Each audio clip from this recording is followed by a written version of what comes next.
Hola, mi nombre es Fernando Coelpat y hoy voy a hablar sobre las herramientas de la comunicación oral y escrita en la investigación documental. Distinción entre comunicación oral y escrita. La comunicación oral es aquella que se establece entre dos o más personas haciendo uso de un idioma o código compartido a través de un medio de transmisión físico. Es decir, es cuando se comunican dos personas sin utilizar ningún medio, como es el papel, sino que hacen uso de su voz para poder emitir un código que en este caso es el idioma que están utilizando las dos personas. La comunicación escrita. Se produce en diferido, el emisor plasma a través de signos gráficos el código escrito de una lengua para elaborar un mensaje que posteriormente será recibido y descifrado por un receptor. Eso quiere decir que para poder haber una comunicación escrita, pues su nombre lo dice, se tiene que escribir el mensaje para que el comunicador pueda plasmar el mensaje que quiere decir y el que lo vaya a leer va a poder entender el mensaje que el comunicador escribió.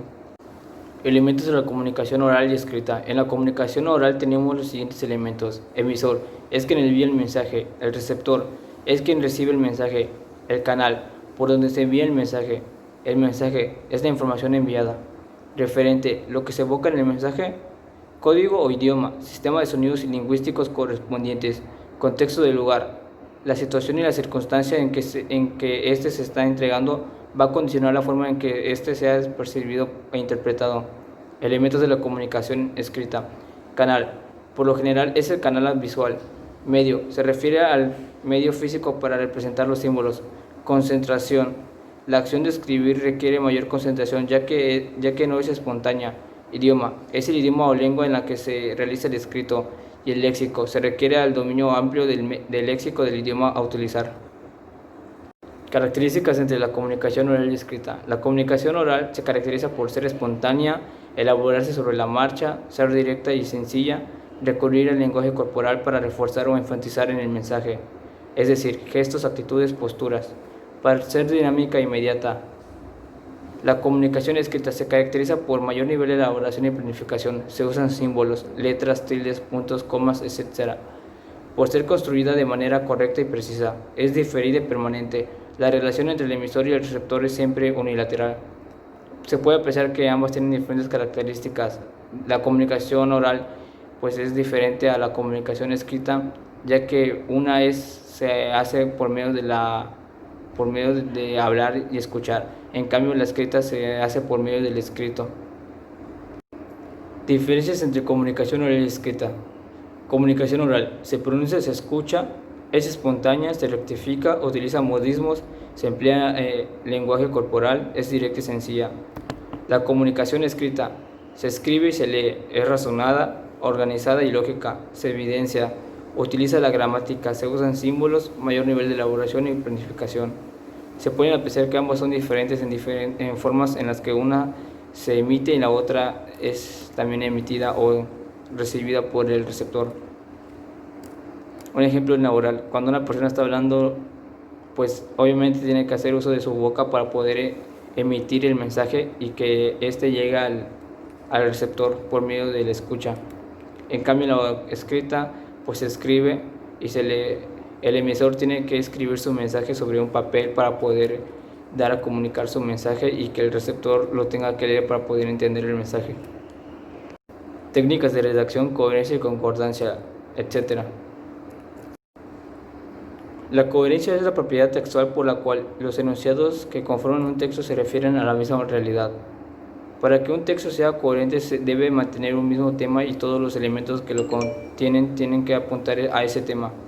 Es decir, que para poder entender cualquier parte del texto que se funcione como la unidad, pues todas las oraciones tienen que ir en base a una idea central.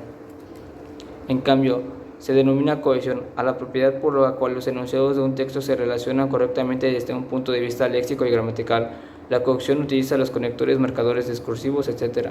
Es decir, la cohesión es la unión de oraciones por medio de conectores para que se pueda entender bien el tipo de mensaje que se está mandando. La concordancia es la conformidad de accidentes gramaticales, la lógica entre los elementos para que un texto pueda interpretarse correctamente. El sujeto y el predicado deben concordar en su número y persona. Se debe respetar la lógica de tiempos, la lógica de pronombres, etc. Es decir, que para que se pueda entender bien el mensaje que se está enviando, tiene que concordar lo que se está diciendo con lo que se está expresando. Normas y reglas ortográficas de puntuación. Ortografía. La ortografía es el conjunto de normas que regulan la escritura, forman parte de la gramática normativa, ya que establece las reglas para el uso correcto de las letras y los signos de puntuación. Es decir, la ortografía es un conjunto de reglas y normas impuestas por la gramática para poder llevar a cabo el mensaje que se está escribiendo. Uso correcto de la mayúscula. En este caso les voy a hablar sobre las reglas para el uso correcto de la mayúscula. Se llama diacrítica a la letra mayúscula que sirve para distinguir un nombre propio de un nombre común. Deberán escribirse con mayúscula la primera palabra de un escrito y la que vaya después de un punto y seguido o punto final. Todo nombre propio. Los atributos divinos. Los títulos y el nombre de dignidad. Los apodos. Los cargos importantes, cuando equivalen a nombres propios. Las palabras que formen el nombre de una institución, etc. Uso correcto de las minúsculas. Se utilizan cuando se trata de días de la semana, meses del año, estaciones del año, puntos cardinales, el resto de las palabras no comprendidas en el uso de las mayúsculas. La coma. La coma es un signo gráfico que representa una pausa más breve que la del punto y se utiliza con frecuencia en todas las clases de textos. Las reglas para el uso son de las siguientes: para separar los diversos elementos de una serie, es decir, cuando estamos numerando y tenemos que separar diferentes tipos de objetos que estamos nombrando, para separar elementos incidentales en la oración, es decir, aquellos que equivalen a una explicación, es cuando empezamos a dar una explicación, pero antes, para poder dar a enfatizar esa explicación, tenemos que hacer uso de la coma. Para separar los vocativos, es decir, las palabras que se usan para llamar la atención de un interlocutor. Un ejemplo es cuando te dicen: Juan, atiende tu cuarto. Después de haber nombrado al sujeto, se pone la coma para poder separar el vocativo de lo que se quiere decir. El punto. Se emplea al final de una oración sintáctica para indicar lo que precede, que forma un sentido completo. Señala una pausa y entonación descendiente en la última palabra pronunciada. El punto final indica una pausa más larga, ya que ha terminado de exponerse una idea completa, o al menos un aspecto de esta idea, y que lo que sigue va a constituir una exposición aparte. En otras palabras, cuando guarda una estrecha relación con lo que sigue, se utiliza el punto y seguido, y cuando esta relación es solo generar un punto y aparte. Es decir, hay diferentes formas en las que se utiliza el punto de acuerdo a la idea que se está utilizando o de acuerdo a la oración que se está empleando. Punto y coma. Por otro lado, tenemos el uso del punto y coma, como mencionamos en el punto. Señala una pausa y un descenso en la entonación, los cuales no suponen como el punto el fin de la oración completa, sino un mero descanso que separa a dos de sus miembros. Es decir, el punto y coma no es una pausa más larga como la que es el punto, sino que se utiliza para poder separar dos oraciones, pero por un periodo corto de tiempo.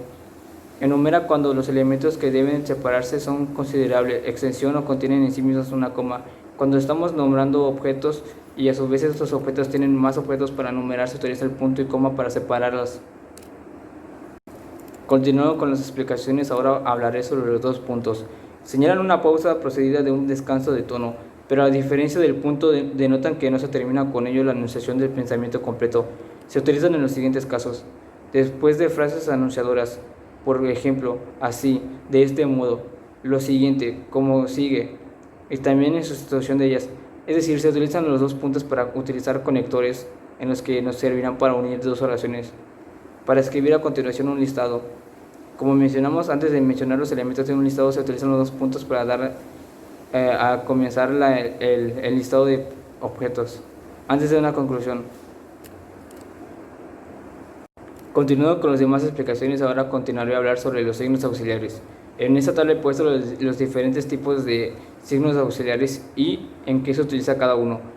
Las comillas. Se utilizan para citas textuales, para destacar expresiones, para señalar términos deformados, para encerrar significados, traducciones, citar títulos de obras, nombres propios de instituciones. Corchetes o llaves. Paréntesis dentro de paréntesis, interpolación de aclaraciones, encierro de puntos suspensivos por truncamiento, expresiones o en el álgebra. Los paréntesis se utilizan para aclaraciones, aplicaciones, dichos en voz baja, referencias bibliográficas, traducciones de expresiones extranjeras, aclaraciones de abreviaturas, indicadores en obras de teatro, expresiones algebraicas. El guión sirve para el corte de palabras al final de un renglón, unión de gentilicios, unión de voces compuestas, separación de sílabas. Continuando con la explicación de los demás signos auxiliares, ahora procede a hablar sobre los últimos 5 signos auxiliares. Rayo guión largo. Se utiliza a modo de paréntesis para aclaraciones, para encierro de oraciones incidentales dentro de un paréntesis, para el cambio de interlocutor en un diálogo. Diagonal o barra. Se utiliza en el límite de versos en línea seguida, para la separación de diferentes significados en el diccionario, para el llenado de espacios en documentos legales, y la diéresis o crema en we y en wi para señalar que debe pronunciarse la u. Como este tipo de diéresis se utiliza para cuando se escribe sobre el pingüino, para que se pueda pronunciar la u tenemos que utilizar el diéresis o la crema para poder pronunciar la u. En el apóstrofo, expresiones familiares o vulgares, barbarismos, construcción de idiomas extranjeros. Asterisco o llamada, remisión a notas de pie o de página, enumeraciones. Para concluir con el subtema de normas y reglas ortográficas de puntuación, cabe aclarar que no mencionamos el uso correcto de las letras, porque si no este video se extendería más, pero para eso lo tenemos en la investigación. Tipología de textos académicos como herramienta de conocimiento científico. El texto académico. Un texto académico es un tipo de documento que se produce en el marco institucional del quehacer científico y académico. Su propósito fundamental es difundir ante colegas y la sociedad los conocimientos generados a partir de un trabajo de análisis, reflexión e investigación. Monografía y ensayo. Una monografía es un documento que trata de un tema en particular, porque está dedicado a utilizar diversas fuentes compiladas y procesadas por uno o varios autores.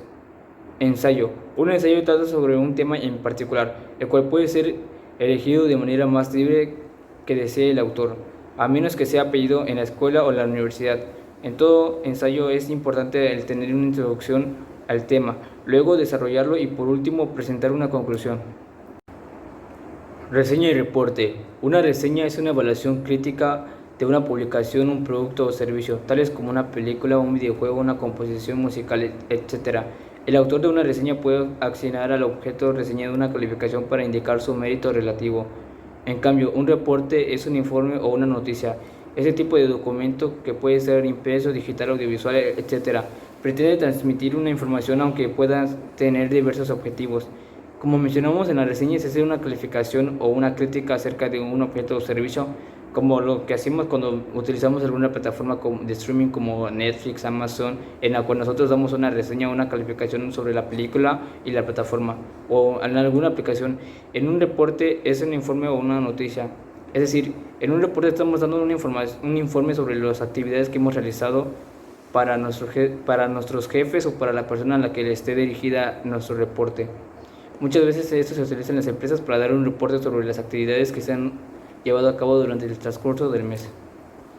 Tesis y protocolo. Una tesis de investigación es un informe que concierne a un problema o conjunto de problemas en un área definida de la ciencia y explica lo que se sabe de él previamente, lo que se haría para resolverlo, lo que sus resultados significan y dónde o cómo se pueden proponer progresos más allá del campo delimitado por el trabajo. Una tesis es una explicación de un tema o un problema en el cual se está trabajando o en el cual se trabajó, y para poder dar una solución al final se propone una solución que va más allá de la investigación ya planteada, sino que no solo se limita a dar la solución planteada en el tesis, sino que va más allá de lo que se planteó. El protocolo. Un protocolo de investigación describe los objetos, diseño, metodología y consideraciones tomadas en cuenta para la implementación y organización de una investigación o experimento científico. Incluye el diseño de los procedimientos a ser utilizados para la observación, análisis e interpretación de los resultados.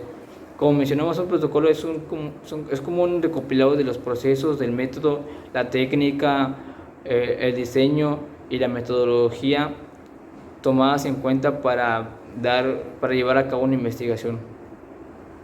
Y para concluir con el subtema de tipología de textos académicos como herramienta del conocimiento científico, ahora hablaré sobre el informe de investigación. El informe de investigación es un documento cuyo objetivo es exponer un desarrollo científico ya realizado. Es un escrito donde se presentan los resultados obtenidos en una determinada fase de alguna investigación o el reporte final acerca de la misma. También puede servir como una función informativa o para el fundamento de toma de decisiones en cualquier actividad. Es decir, un informe de investigación como su nombre lo dice, es un informe donde se nos está informando sobre un proceso de actividades o resultados que se llevaron a cabo en cualquier fase de investigación o al concluir la investigación.